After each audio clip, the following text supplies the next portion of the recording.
अस्सलामु अलैकुम वरहमतुल्लाहि वबरकातुहू। जी हाँ दोस्तों, उम्मीद है कि आप तमामी हज़रात खैर व आफ़ियत से होंगे, तमामी लोग अच्छे होंगे। जी हाँ दोस्तों, बिहार के अंदर गुपचुप तरीके से एनआरसी शुरू, बिहार के अंदर एनआरसी शुरू हो गया है। ये मैं नहीं कह रहा हूँ, बल्कि बिहार के अंदर जो बड़े बड़े नेता हैं, जो बड़े बड़े पॉलिटिशियन हैं, उनकी तरफ से कहा जा रहा है कि गुपचुप तरीके से बिहार के अंदर जो है वो एनआरसी शुरू कर दिया गया है। और ये चुनाव आयोग की तरफ से सरकार की मिली भगत के ज़रिए इस काम को अंजाम यहाँ पर दिया जा रहा है। ये जो दूसरे जो पॉलिटिशियन हैं, उनकी तरफ से बड़ा आरोप ये लगाया जा रहा है। क्या वाकई एनआरसी की तरह यहाँ पर काम शुरू हो गया है? क्या एनआरसी बिहार के अंदर एक तरीके से गुपचुप तरीके से ये लागू हो गया है?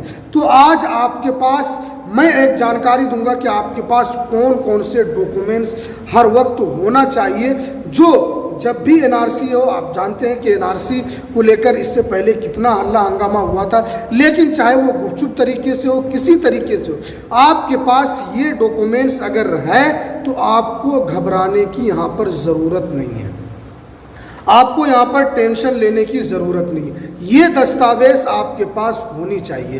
क्या दस्तावेज़ है, कौन कौन से डॉक्यूमेंट्स है, वो आपके लिए यहाँ पर जानना ज़रूरी है। इसलिए वीडियो शुरू करने से पहले आपसे रिक्वेस्ट है, आप अगर हमारे इस चैनल पर पहली मर्तबा है तो आप इस चैनल को ज़रूर सब्सक्राइब कर लीजिए, बेल आइकन को आप ज़रूर प्रेस कर लें, ताकि आपको लेटेस्ट जानकारी, लेटेस्ट इन्फॉर्मेशन आपको मिलती रहे। तो चलिए हम वीडियो को शुरू करते हैं। जहाँ दोस्तों, अगर आप भारत के अंदर रहते हैं तो जब भी एनआरसी आए तो आपके पास क्या क्या डॉक्यूमेंट्स यहाँ पर होना चाहिए। अगर ये डॉक्यूमेंट्स आपके पास है तो आपको यहाँ पर किसी तरह की कोई टेंशन लेने की ज़रूरत नहीं है, आपको बेफिक्र रहने की ज़रूरत है। देखिए, आपके पास आधार कार्ड तो हर आदमी के पास होता है। आप भारत के अंदर रहते हैं, आधार कार्ड हर व्यक्ति के पास, 2 साल से लेकर उसके ऊपर तक जितने भी व्यक्ति हैं सबके पास आधार कार्ड होता है। देखिए, आधार कार्ड जो है वो एक नागरिक की एक पहचान होती है कि वो आदमी कहाँ का रहने वाला है, वो व्यक्ति किस राज्य का रहने वाला है, उसका एड्रेस क्या है, उसका नाम क्या है, और उसमें उसके पिता का क्या नाम है, और उसका पूरी जानकारी उसमें लिखी रहती है। तो इसके ज़रिए से वो व्यक्ति पता चलता है कि ये भारत का एक शहरी है और यहीं का एक रहने वाला है, इस राज्य का रहने वाला है। आप जानते हैं कि आधार कार्ड ये लोगों के लिए काफ़ी इम्पोर्टेंट एक दस्तावेज़ है, जो आपको हमेशा आधार कार्ड के ज़रिए से आपका बहुत सारा काम क्या है वो बहुत आसानी से हो जाता है, आपको उसमें दिक्कत नहीं होती है। तो इसलिए आपके पास क्या है, आधार कार्ड जो है वो आपके पास होना चाहिए। ये एक ज़रूरी आपके पास डॉक्यूमेंट्स ज़रूर है। दूसरी जो डॉक्यूमेंट्स है वो है पैन कार्ड। देखिए, पैन कार्ड भी एक भारत के नागरिक के लिए काफ़ी इम्पोर्टेंट एक दस्तावेज़ है। और आप जानते हैं कि पैन कार्ड के ज़रिए से हम अन्य खाता वगैरह भी खुलवाते हैं, और एटीएम कार्ड वगैरह भी हम पैन कार्ड के ज़रिए से हासिल करते हैं। जो खाता आपका आधार कार्ड से सिर्फ नहीं खुलता है, तो आप पैन कार्ड लगाकर उस खाते को आसानी से क्या करते हैं, आप उसको खुलवा लेते हैं। आपका ई-केवाईसी वगैरह में भी काफ़ी आपका पैन कार्ड को मांगा जाता है, उसके ज़रिए से आपके अकाउंट को सिक्योर किया जाता है। और पैन कार्ड के ज़रिए से आप आयकर भरते हैं, आप टैक्स भरते हैं, आप रिटर्न्स भरते हैं। पैन कार्ड के ज़रिए से आप जो कुछ भारत के अंदर कमाते हैं, तो उसके ज़रिए से आप अपने उस पैसे को सरकार के ख़जाने में क्या करते हैं, आप जमा करते हैं। तो पैन कार्ड भी ये काफ़ी एक इम्पोर्टेंट दस्तावेज़ है, जो हर शहरी के लिए होना बहुत यहाँ पर ज़रूरी है। तो ये 2 डॉक्यूमेंट्स हो गए, एक आधार कार्ड और एक पैन कार्ड। और तीसरा जो डॉक्यूमेंट्स है वो है राशन कार्ड। देखिए, राशन कार्ड सरकार हर गरीब परिवार को देती है। भारत के अंदर आप जानते हैं करीब करीब 60 से 70% ऐसे परिवार हैं जिनको सरकार यहाँ पर राशन कार्ड देती है।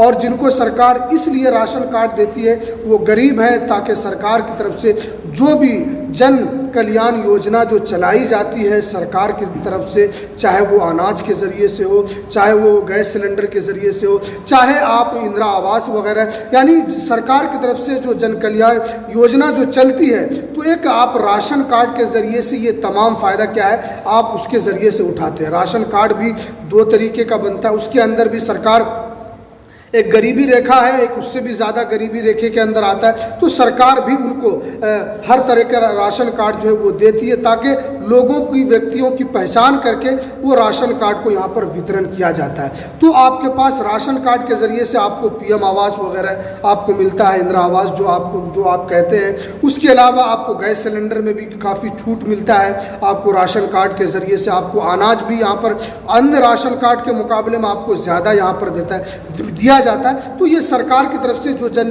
कल्याण योजना जो है वो जो चलाई जाती है, सरकार उस गरीब तक पहुंचाती है। तो ये सिर्फ और सिर्फ आपके राशन कार्ड के ज़रिए से ही यहाँ पर संभव हो पाता है। तो इसीलिए राशन कार्ड भी आपके पास होना काफ़ी इम्पोर्टेंट है, काफ़ी ज़रूरी है। उसके बाद देखिए चौथा जो डॉक्यूमेंट्स है वो आपके पास होना चाहिए वोटर आई कार्ड। आप जानते हैं कि आप जिस देश के अंदर रहते हैं और अगर आप उस देश के नागरिक हैं, उस देश के आप शहरी हैं, तो आपके पास अगर आपकी एज 18 साल हो चुकी है तो आप वोटर आई कार्ड को बनवा सकते हैं। आप वोटर आई कार्ड के ज़रिए से आप अपना जो आपका अधिकार है, जो बाबा साहब भीमराव अंबेडकर ने जो आपको अधिकार दिया है, आप जिस देश के अंदर रहते हैं तो उस वोटर आई कार्ड के ज़रिए से आप अपनी सरकार को चुनते हैं। उसके ज़रिए से आप सरकार को चुनने के बाद आप बहुत सारा काम जो है वो आपका वोटर आई कार्ड के ज़रिए से होता है। देखिए अभी बिहार के अंदर वोटर लिस्ट को लेकर जो बिहार के अंदर पुनरीक्षण का जो काम चल रहा है, जिसके अंदर तमाम लोगों के दस्तावेज को मांगा जा रहा है, वोटर लिस्ट के जो कागजात हैं वो खंगाला जा रहा है, वोटर लिस्ट के अंदर आपका नाम है या नहीं है वो देखा जा रहा है। बहुत सारे वोटर लिस्ट को वोटर लिस्ट से बाहर किया जा रहा है फर्जी कहकर। तो आपके पास देखिए वोटर आई कार्ड भी आपके पास होना काफ़ी ज़रूरी। आप जिस देश के रहते हैं उसमें आपको ये है कि आप 18 साल एज होने के बाद उस कार्ड को आप बआसानी से यहाँ पर बनवा सकते हैं। आप किसी भी बीएलओ को, आप जिस गांव के अंदर रहते हैं वहाँ के बीएलओ को आप पकड़ेंगे तो उसके ज़रिए से आप आसानी से वोटर आई कार्ड वहाँ पर आप बनवा सकते हैं। तो ये जो 4 ऐसे डॉक्यूमेंट्स हैं जो आपके पास यहाँ पर होना काफ़ी ज़रूरी है। 5वां जो डॉक्यूमेंट्स है वो उससे भी ज़्यादा ज़रूरी आपके पास डॉक्यूमेंट्स होने वाला है। देखिए आप जानते हैं कि आप जिस देश के अंदर रहते हैं वहाँ पर आपकी जन्म दर होती है, आप वहाँ पर पैदा होते हैं, तो आपको यहाँ पर बर्थ सर्टिफिकेट बनाना बहुत ज़रूरी होता है। आप जानते हैं कि अभी केंद्रीय गृह मंत्रालय की तरफ से 2026 तक जन्म प्रमाण पत्र बनाने का यहाँ पर लक्ष्य रखा गया है और तमाम लोगों को यहाँ पर बताया गया कि आपको जन्म प्रमाण पत्र अपना बनवा लेना है। नहीं आप बनवाते हैं तो आपको काफ़ी परेशानी होगी। आगे जन्म प्रमाण पत्र के ज़रिए से ही बहुत सारा यहाँ पर काम होने वाला है। इसीलिए देखिए जन्म प्रमाण पत्र ये आपकी एक पहचान होती है कि आप उसी देश के अंदर पैदा हुए हैं और आप उसी देश के एक नागरिक हैं, उसी देश के आप रहने वाले हैं। तो जन्म प्रमाण पत्र आप जानते हैं कि वोटर आई कार्ड में भी आपसे आपकी नागरिकता होने के लिए मांगा जा रहा है कि आप यहाँ के नागरिक हैं तो आप अपना क्या है वो अपना जन्म प्रमाण पत्र यहाँ पर दिखाइए, जन्म सर्टिफिकेट आप दिखाइए। आप अगर दिखा देते हैं तो ये माना जाएगा कि आप यहीं के नागरिक हैं, इसी देश के अंदर आप पैदा हुए हैं और आपको इस देश के अंदर रहने का अधिकार है। अगर आपके पास नहीं है तो उसमें आपको क्या हो जाता है, आपके ऊपर यहाँ पर शक की नज़र से आपको देखने लगते हैं कि आप यहीं के नागरिक है या नहीं है। लेकिन जब आपके पास डॉक्यूमेंट्स होता है तो सब कन्फ्यूज़न यहाँ पर क्या हो जाता है, वो ख़त्म हो जाता है। तो आपके पास यहाँ पर बर्थ सर्टिफिकेट जिसे आप कहते हैं वो होना यहाँ पर काफ़ी ज़रूरी है। तो ये 5 ऐसे जो डॉक्यूमेंट्स है जो आपके पास हर हाल में होना चाहिए, जो आपके पास होगा तो आपको यहाँ पर किसी तरह की उलझन करने की, किसी तरह की टेंशन करने की यहाँ पर आपको ज़रूरत नहीं होगी। तो इसीलिए आप क्या गुपचुप तरीके से एनआरसी शुरू हो गया है। अगर ये डॉक्यूमेंट्स आपके पास है तो आपको यहाँ पर घबराने की ज़रूरत नहीं होने वाली है। तो चलिए ये लेटेस्ट जानकारी बहुत इम्पोर्टेंट जानकारी थी जो निकल कर आ रही थी। तो चलिए हमें दीजिए इजाज़त, फिर मिलते हैं किसी नेक्स्ट वीडियो में किसी नई अपडेट के साथ।